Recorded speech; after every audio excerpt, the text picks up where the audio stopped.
It's no secret that forbidden romance is infamous in warrior cats. In spite of how cliché the concept has become, it's used in almost every arc. Yet, even through that notoriety, the authors still continue to write about them to this day. Warrior cats ruined forbidden love, and what that means for the future of romance in the series is failure they might never escape. Hi, my name is Hawks, and welcome to Hawk Sauce.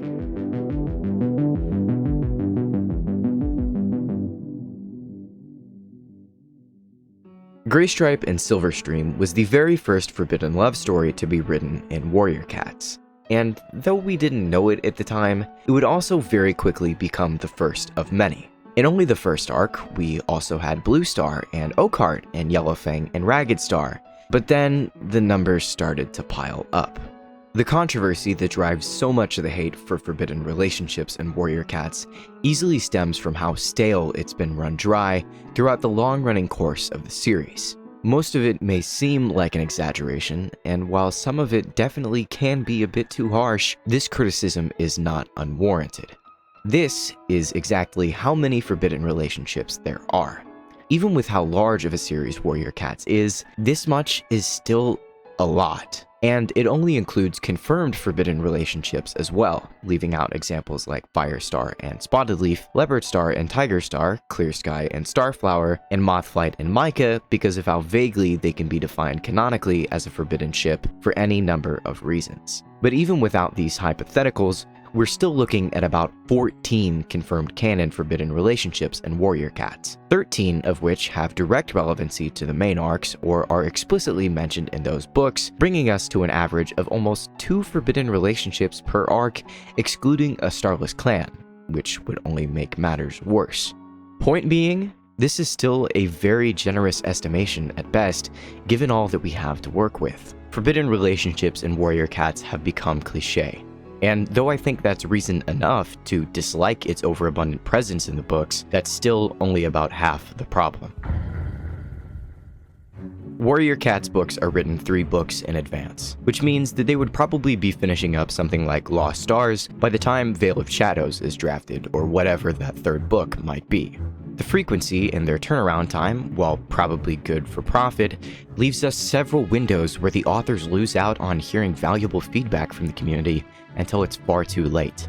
As tongue-in-cheek as most of the writing in Warriors can be, especially with its romance, oftentimes the quality, or the cohesion, is sacrificed only to drive home a narrative that's already been decided upon, but is entirely unfamiliar in its progression.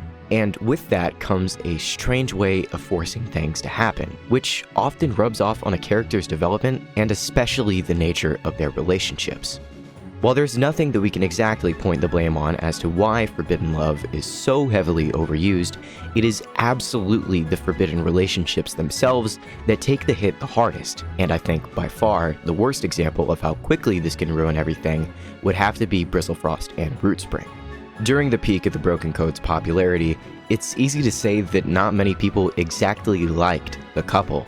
Whether or not most of that criticism is justified is up for debate, but you can't deny that at the very least, it was almost completely hated.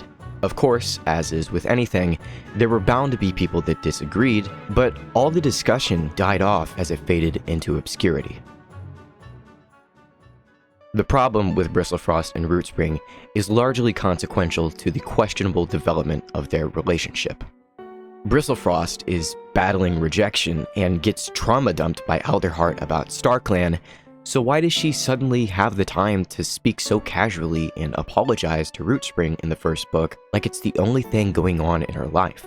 Everyone has a different way of coping with distress, but it almost seems disingenuous for her to change her mood at the drop of a hat when in the last chapter she couldn't even bring herself to talk to Stemleaf again even after she confided in Rosepetal. Which, in retrospect, makes it feel incredibly obvious that their inevitable relationship was probably entirely planned to begin with, especially when you consider that she confessed to Rootspring in no less than the 3rd book.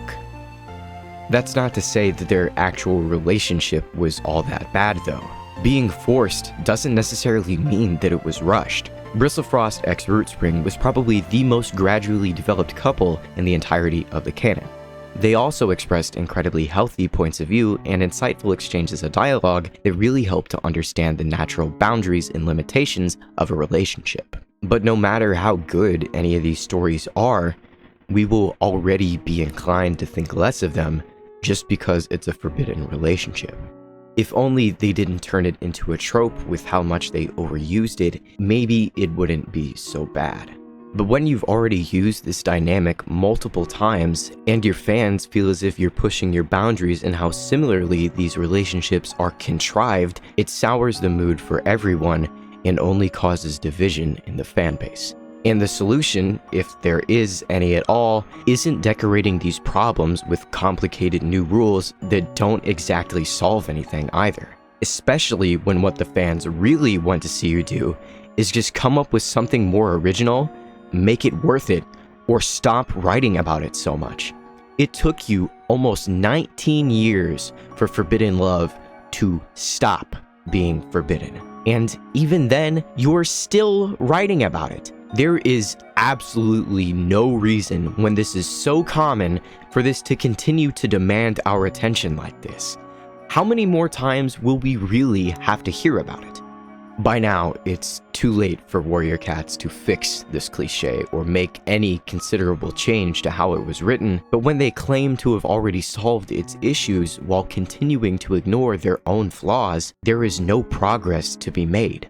Especially when the main point of conflict in your last Forbidden Love story that set this whole thing in motion, just the same as all the others, was literally about having to choose your clan or your lover.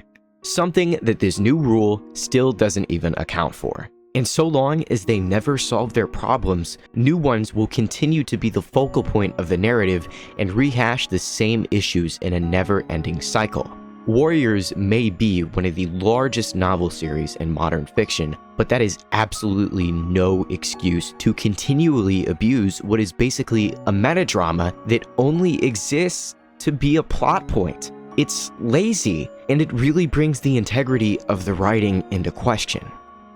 No matter our differences in opinion, it's about the sanctity of these books not cutting corners and questioning whether or not we should really accept a diversion in quality, not just for how it is, but for how that negatively affects everything else going forward as well. Even before they legalized cross-clan relationships, this was already the norm for anyone that wasn't a background character anyway. And it's all because making them do that is inherently controversial in the books in the first place. It's time that Warrior Cats forgets about Forbidden Love, so that it stops forcing itself into almost every relationship. They've shown that they have the capacity to actually create canon ships that are healthy and develop naturally despite being held back by how intrusive these cliches can be. So why not? Why does it have to be forbidden at all? And why do these rules still allow for such conflict? Maybe it's not so bad, but allowance is not acceptance. And so long as they continue to celebrate mediocrity, ruin perfectly good couples, and fall victim to tropes, this will still be an issue. I hate Forbidden Love, and so should you.